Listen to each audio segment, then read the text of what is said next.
काम बदल सकते हैं आपका भाग्य। भगवान विष्णु का पूजन करना। बातों में पहला काम है भगवान विष्णु की पूजा करना। भगवान श्री हरि नारायण परमात्मा के तीनों स्वरूपों में से जगत के पालक माने गए। श्री हरि ऐश्वर्य, सुख, समृद्धि और शांति के स्वामी हैं। विष्णु अवतारों की पूजा करने पर धर्म, अर्थ, काम और मोक्ष सब कुछ प्राप्त हो सकता है।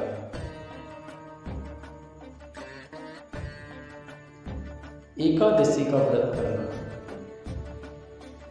भगवान विष्णु को यह व्रत समर्पित है। हिंदी पंचांग के अनुसार हर माह में 2 एकादशियां आती हैं, एक कृष्ण पक्ष में और एक शुक्ल पक्ष में।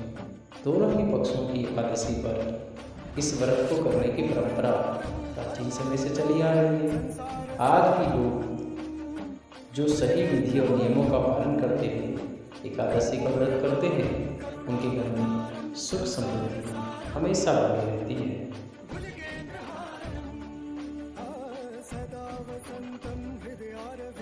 श्रीमद्भागवत गीता का पाठ करना। मान्यता यह है कि श्रीमद्भागवत गीता भगवान श्री कृष्ण का ही साक्षात ज्ञान स्वरूप है। जो लोग नियमित रूप से गीता का या गीता के श्लोकों का पाठ करते हैं, वे भगवान श्री हरि नारायण की कृपा प्राप्त करते हैं। गीता पाठ के साथ ही इस ग्रंथ में दी गई शिक्षाओं का पालन भी दैनिक जीवन में करना चाहिए। जो भी शुभ काम करें, भगवान का ध्यान करते हुए करें, सफलता मिलने की संभावनाएं बढ़ जाएंगी।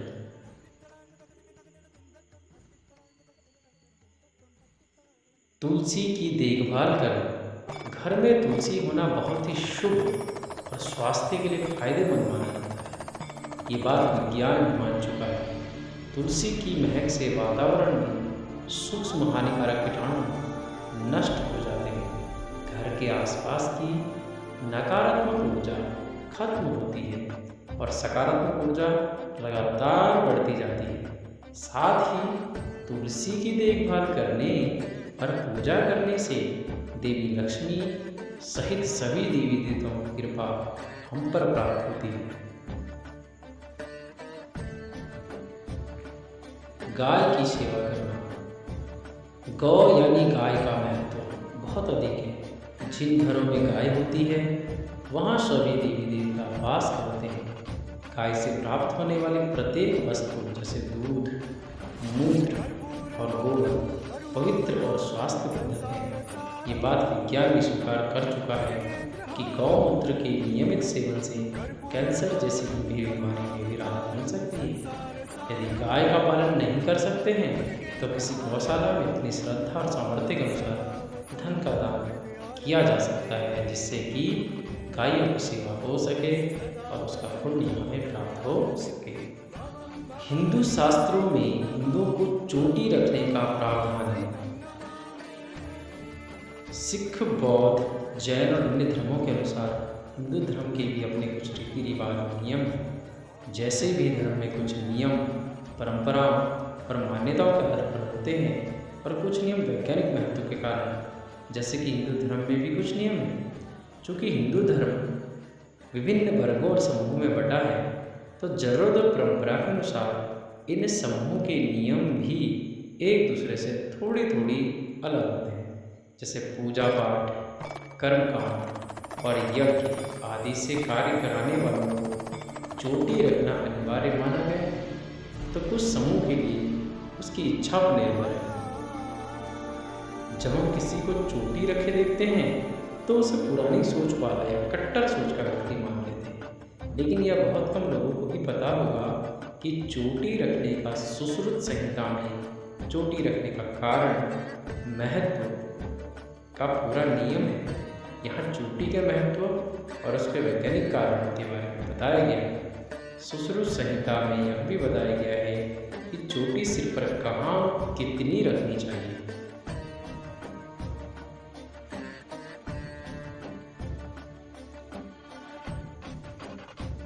सनातन हिंदू धर्म में वेद सबसे महत्वपूर्ण है। तो वेद प्राचीनतम हिंदू ग्रंथ है। ऐसी मान्यता है कि वेद परमात्मा के मुख से निकले हुए वाक्य हैं। वेद शब्द की उत्पत्ति संस्कृत के विद शब्द से हुई है।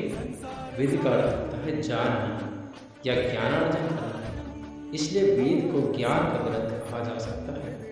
हिंदू मान्यता के अनुसार ज्ञान शाश्वत है। सृष्टि की रचना के पूर्व भी ज्ञान था और सृष्टि के विनाश के बाद भी ज्ञान ही शेष रह जाएगा, बाकी कुछ भी शेष नहीं रहेगा।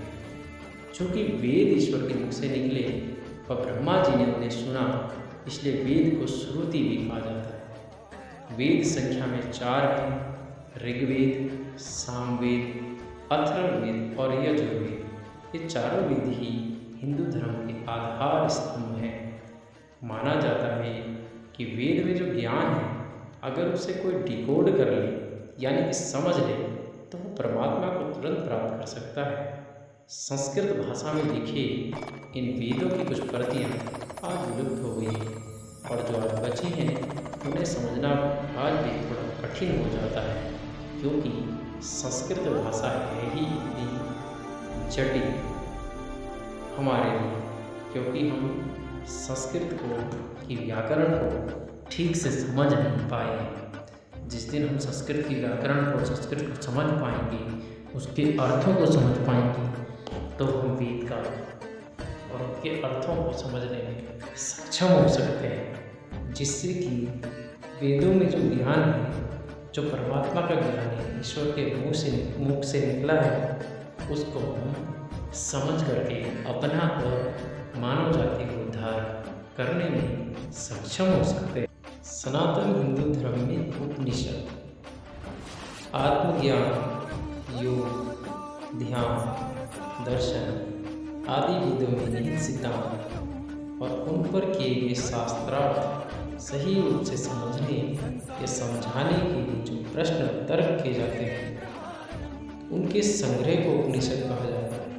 उपनिषद शब्द का संधि विग्रह उप प्लस नी प्लस शद।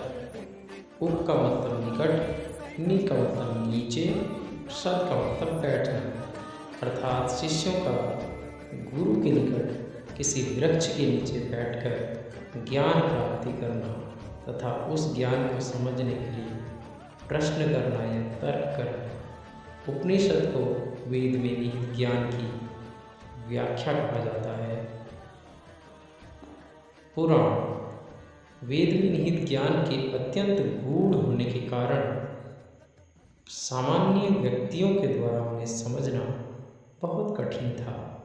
इसीलिए रोचक कथाओं के माध्यम से वेद के ज्ञान की जानकारी देने की कथा चली। इन्हीं कथाओं के संकलन को पुराण कहा जाता है। पौराणिक कथाओं में ज्ञान, सत्य घटनाओं तथा कल्पना का सम्मिश्रण होता है।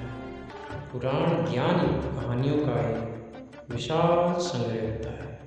पुराणों को वर्तमान युग में रचित विज्ञान कथाओं के जैसा ही समझा जा सकता है। पुराणों की संख्या 18 है।